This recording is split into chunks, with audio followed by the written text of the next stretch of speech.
Bonjour, dans le cas du Covid-19, nous allons vous montrer comment est-ce qu'on enregistre un cas de coronavirus notifié dans la base de données du ministère de la Santé du Burkina.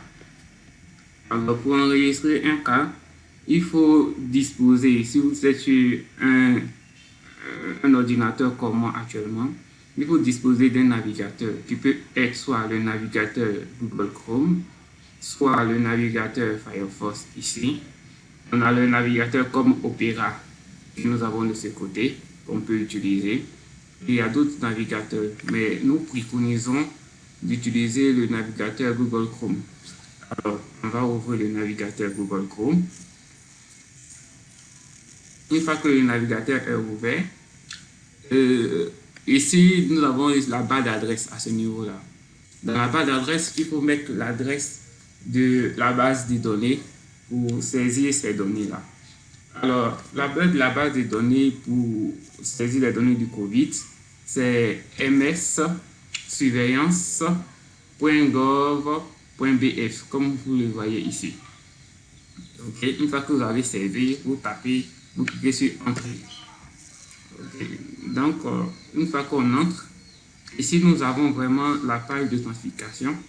Cette page d'authentification, nous devons insérer notre mot de passe et nom d'utilisateur. Et ici, c'est en anglais.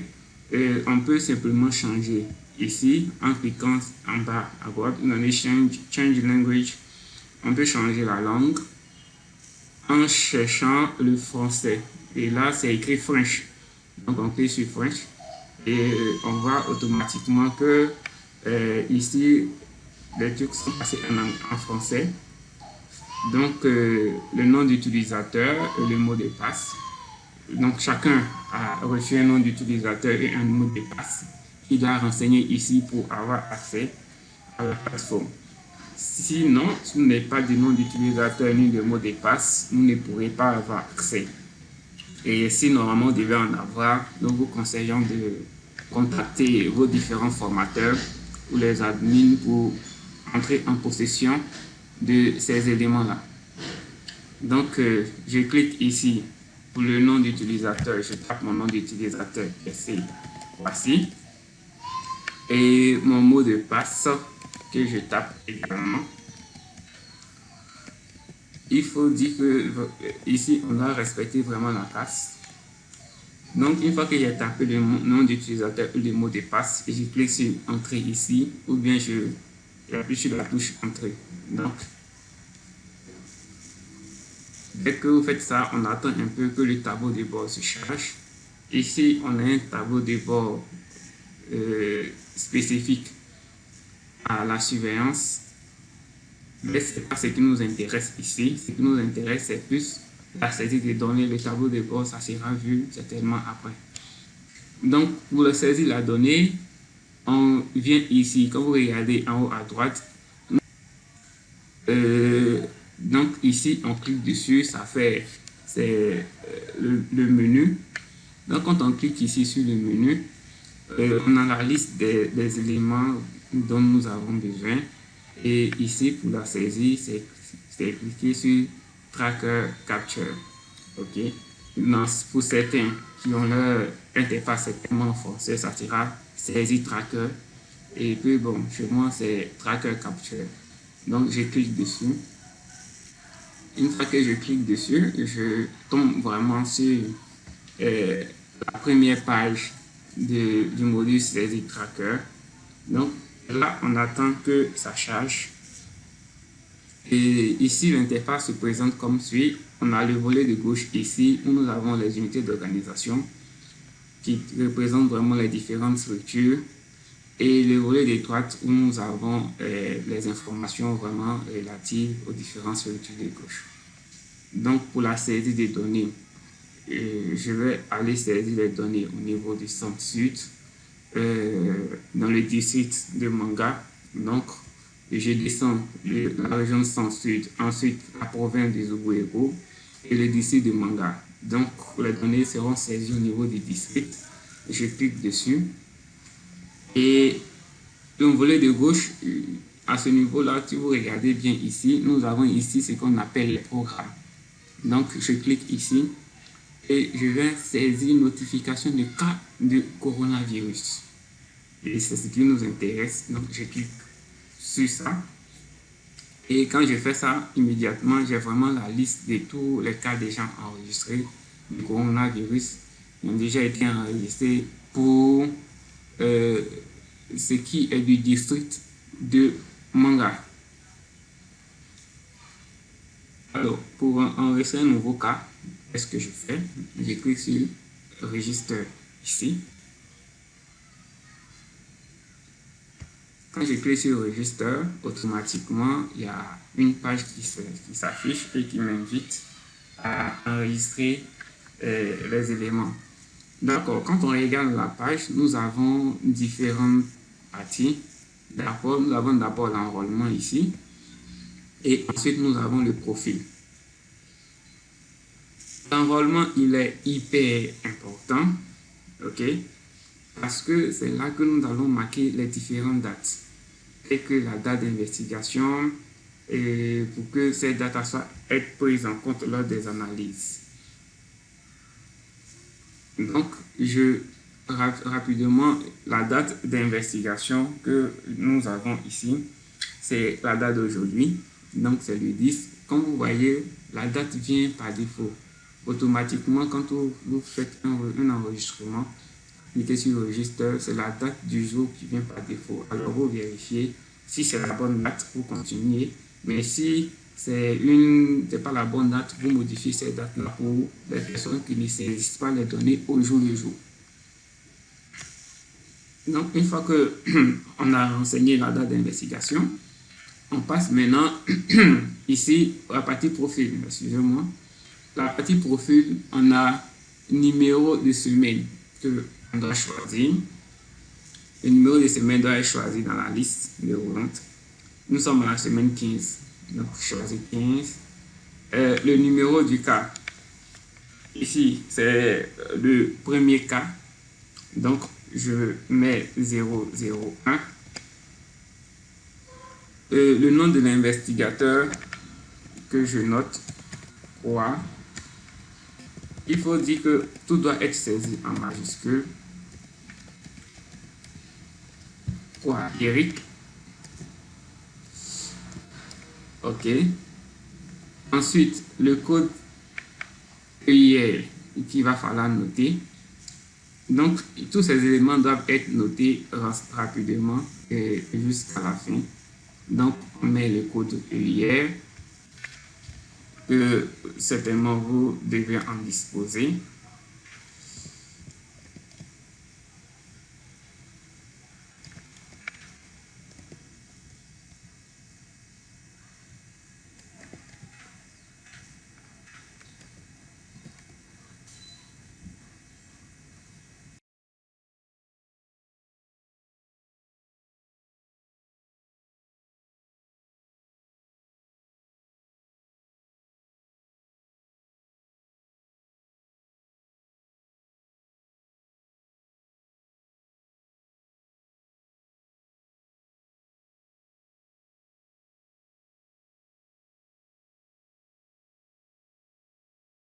La classification initiale, c'est un cas suspect.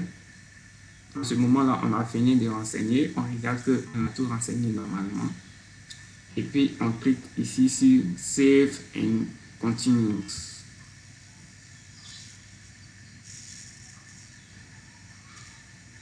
OK. Et quand on clique sur Save and Continue, on se retrouve ici. Nous avons une page qui nous permet d'enregistrer vraiment les différents éléments.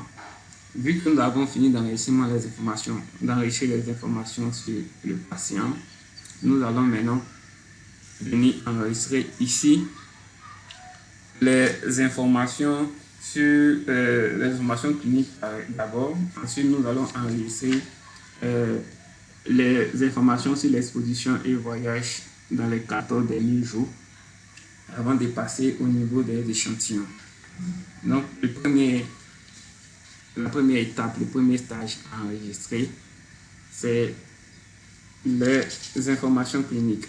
Alors, pour enregistrer les informations cliniques, vous voyez cette partie, ils ont mis Timeline Data Entry. C'est là qu'on doit enregistrer. Pour l'enregistrer, on vient sur le plus qui est là. OK? Sur le bouton plus. Et quand on clique sur le bouton plus, on voit ici information clinique. Et c'est ce qui nous intéresse. Donc, on clique sur information clinique. Et la date de l'investigation, c'est la date d'aujourd'hui. Donc, c'est toujours le 10. Et on clique sur Save.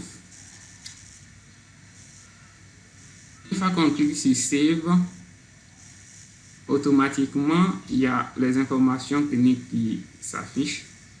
Donc, ici, nous avons les symptômes du patient. Nous allons renseigner et puis les conditions sous-jacentes et aux mobilités.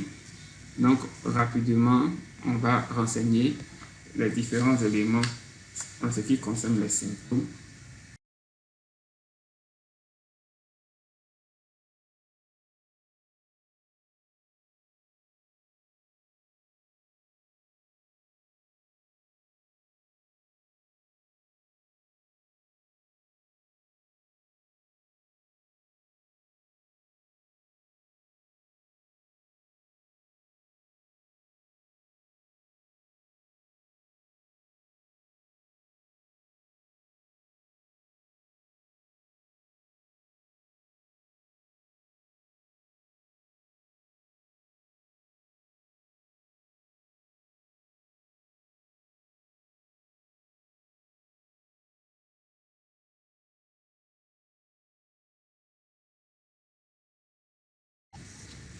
Ok, une fois qu'on a fini de tout renseigner, ici, on doit vraiment valider que les informations que nous avons saisies jusque-là sont des bonnes informations et sont des informations de qualité. Donc, pour ça, on clique sur Complete ici. Quand on clique sur Complete, ici, on veut si les éléments sont vraiment complétés. Si c'est Complete and Exit ou bien si c'est Cancel, donc nous on clique sur Complete encore. Une fois que c'est fait, automatiquement, on a fini avec la partie information clinique. Et on a fini avec la partie information clinique, mais il y a encore la partie exposition et voyage dans les 14 derniers jours précédant l'apparition des symptômes qu'il va falloir renseigner. Alors, on remonte jusqu'ici et on clique encore sur le plus qui est là juste à côté pour dire qu'on veut saisir les informations de l'étape suivante. Donc, quand on clique sur le plus, comme on le voit, c'est la section 3 qui arrive. Et on clique sur Save. Il faut toujours vérifier que la date d'investigation est la même. Et c'est cette date-là, elle est vraiment importante. Donc, on clique sur Save ici. Une fois qu'on clique sur Save, on a les informations sur la profession aussi.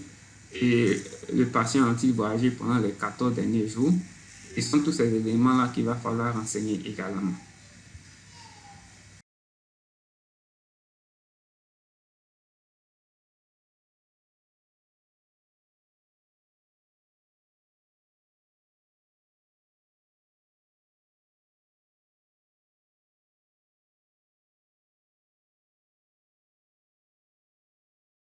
Ok, donc ici aussi, nous avons fini de saisir la section 3 qui est l'exposition et voyage. Donc, la section 3, une fois que c'est terminé, on clique sur Complete. OK. Ici, cliquez sur Complete et on clique encore sur Complete parce que nous n'avons pas encore terminé. Remarquez que quand on clique sur Complete, ça passe à Incomplete, ce qui veut dire que les éléments ici, ils sont vraiment terminés et validés. Donc, on peut passer maintenant à l'étape des échantillons prélevés. Et comme d'habitude, on remonte jusqu'au-dessus, à la section. On clique ici, sur le plus, et on a échantillon prélevé. On clique sur Save. Toujours est-il qu'on vérifie la date de prélèvement. OK? Il faut que cette date-là soit vraiment la même date que vous avez sur vos différentes fiches. Et c'est la date d'aujourd'hui. Donc, on clique sur Save. Voilà. Donc, l'échantillon prélever ici, on demande échantillon prélevé, oui. Et si c'est un échantillon prélevé, on met la date de prélèvement, qui est la date du jour. On met l'heure à laquelle l'échantillon a été prélevé. L'échantillon a été prélevé à 9h05, donc on fait 09 2.05. Là, la nature du prélèvement, c'est du nasopharyngé. Et on met toutes les autres informations concernant le prélèvement.